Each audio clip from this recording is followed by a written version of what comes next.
បាទសួស្តីអ្នកនរគ្នាថ្ងៃនេះខ្ញុំចង់ណែនាំពីរបៀបប្រើប្រាស់វ៉ាក់សាំងអាសន្នរោគវ៉ាក់សាំងនេះវាមានច្រើនចំណុះតែចំណុះដែលខ្ញុំប្រើនេះចំណុះវា100មីលីលីត្រហ្នឹងចាក់បាន400ក្បាលក្នុងមួយក្បាលចាក់0.25បាទអ្នកនរគ្នាមុននឹងទិញវ៉ាក់សាំងឬក៏ប្រើប្រាស់វ៉ាក់សាំងយើងត្រូវមើល delay វាវ៉ាក់សាំងដែលខ្ញុំប្រើនេះ delay វាផុតកំណត់នៅឆ្នាំ2027សម្រាប់ការប្រើប្រាស់វ៉ាក់សាំងរបស់ខ្ញុំគឺខ្ញុំអត់យកមកជុលដែលយើងបូមថ្នាំហ្នឹងយកទៅបូមវ៉ាក់សាំងផ្ទាល់ទេគឺខ្ញុំប្រើជាស្រាងធំមួយបូមវ៉ាក់សាំងហើយបានខ្ញុំយកមកជុលមួយសេបូមពីស្រាងធំហ្នឹងយកមកប្រើវិញព្រោះដើម្បីកុំឲ្យខូចគុណភាពវ៉ាក់សាំងណាព្រោះតែយើងយកមកជុលមួយសេដែលយើងបូមវ៉ាក់សាំងហ្នឹងហើយយកទៅចាក់មាន់ហើយយកមកបូមវ៉ាក់សាំងវិញវាអាចឲ្យខូចគុណភាពវ៉ាក់សាំងអញ្ចឹងរក្សាទុកប្រើថ្ងៃក្រោយអត់បានទេកម្រិតនៃការប្រើប្រាស់វ៉ាក់សាំងនេះវ៉ាក់សាំងអាសន្នរោគនេះមួយសេចាក់បាន4មាន់សម្រាប់ស្រាងមួយសេនេះចាក់បាន4មាន់អញ្ចឹងមួយលេខ2លេខ2លេខកន្លះនេះចាក់បានមាន់មួយក្បាល2លេខកន្លះហ្នឹងស្មើនឹង 0.25 cc ចំនួនមួយលេខ2លេខ2លេខកន្លះនឹងចាក់បានមាន់មួយចំនួន3លេខ4លេខ5លេខហ្នឹងចាក់បានមាន់2ពី5លេខទៅ7លេខកន្លះហ្នឹងចាក់បានមាន់3ក្បាលពី7លេខកន្លះហ្នឹងទៅ10លេខហ្នឹងចាក់បានមាន់4ក្បាលវ៉ាក់សាំងហ្នឹងចាក់បានមាន់4ក្បាលក្នុងមួយសេហ្នឹងរបៀបបូមវ៉ាក់សាំងប្រើរបស់ខ្ញុំដើម្បីរក្សាទុកវ៉ាក់សាំងហ្នឹងដើម្បីប្រើថ្ងៃក្រោយទៀតបានឲ្យមានគុណភាពនៅដដែលគឺខ្ញុំយកស្រាង12 cc បូមវ៉ាក់សាំងមកចូលស្រាងធំ12 cc ហ្នឹងហើយគឺខ្ញុំយកវ៉ាក់សាំងយកទៅទុកខ្លះសេវិញខ្ញុំអត់យកវ៉ាក់សាំងទៅដើរចាក់តាមធំមាន់នេះទេហើយក៏អត់យកស្រាងមក cc ហ្នឹងយកទៅចាក់មាន់ហើយយកមកបូមវ៉ាក់សាំងយកបូមវ៉ាក់សាំងហើយយកចាក់មាន់វិញដែរព្រោះយើងប្រើអញ្ចឹងវាអាចឆ្លងមេរោគចូលវ៉ាក់សាំងយើងអញ្ចឹងណាហើយណាមួយទៀតបើយើងយកដបវ៉ាក់សាំងយកមកចាក់ដល់ចាក់តាមធុងអញ្ចឹងទៅវាអាចខូចគុណភាពវ៉ាក់សាំងដែរព្រោះវ៉ាក់សាំងហ្នឹងយើងត្រូវរក្សាទុកពី2ដល់8អង្សាសេណាយើងយកចេញមកក្រៅយូរក៏បានដែរតែបើគេសម្រាប់គេមាន់ច្រើនមកទីថាមួយដបហ្នឹង400ក្បាលគេយក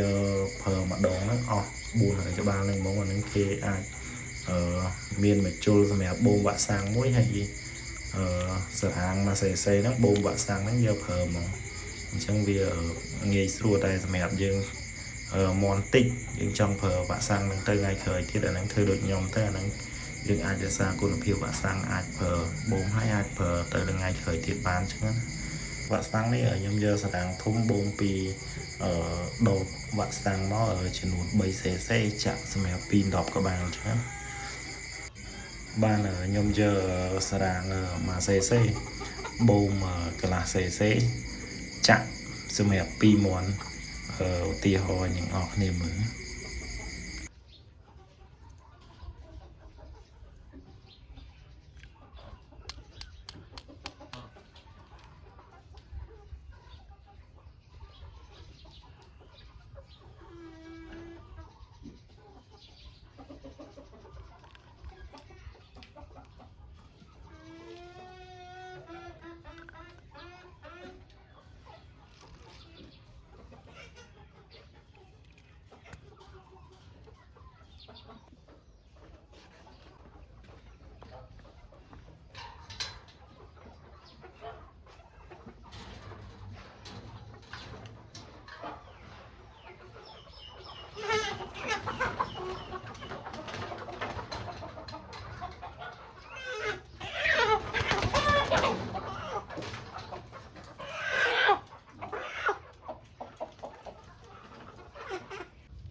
យើងចាក់វ៉ាក់សាំង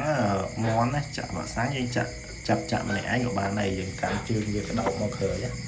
đậu mùi khơi đậu mùi slab hay cái tôi gì mà theo món này vì ở cái tôi hiện của bạn càng tích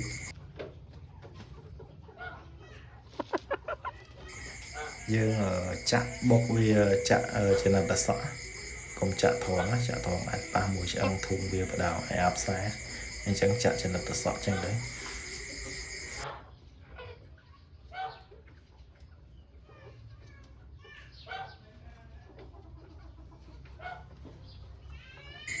và sang đang đáy ở dương phởលើកទី1កុំមន់អាយុ45ថ្ងៃឡើងហើយលើកទី2យើងត្រូវរំលឹកវាឡើងវិញបន្ទាប់ពីប្រើវ៉ាក់សាំងលើកទី1នឹងហើយបានចំនួន1ខែចំនួន30ថ្ងៃយើងត្រូវរំលឹកលើកទី2ឡើងវិញបន្ទាប់ពីរំលឹកលើកទី2ហើយមន់យើងសម្រាប់ទុកធ្វើមេបាពូជយើងអាចចាក់រៀងរាល់2ខែឬក៏3ខែម្ដង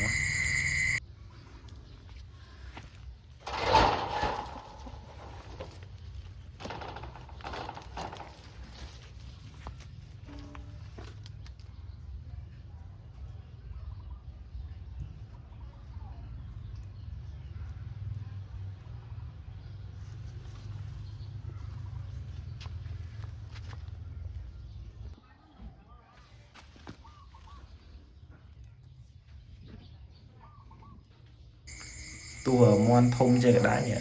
នរគ្នាចាក់វ៉ាក់សាំងយើងអាចកាន់ចាក់តាមម្នាក់ឯងបានហើយយើងក្តោបស្លាបវាមួយជើងអញ្ចឹងមកយើងអាចចាក់កាន់ចាក់ម្នាក់ឯងបានណាយើងអត់ប្របាក់ឯងហើយមន់ក៏រើរួចដែរពេលយើងកាន់អញ្ចឹងយើងចាក់ម្នាក់ឯងបាន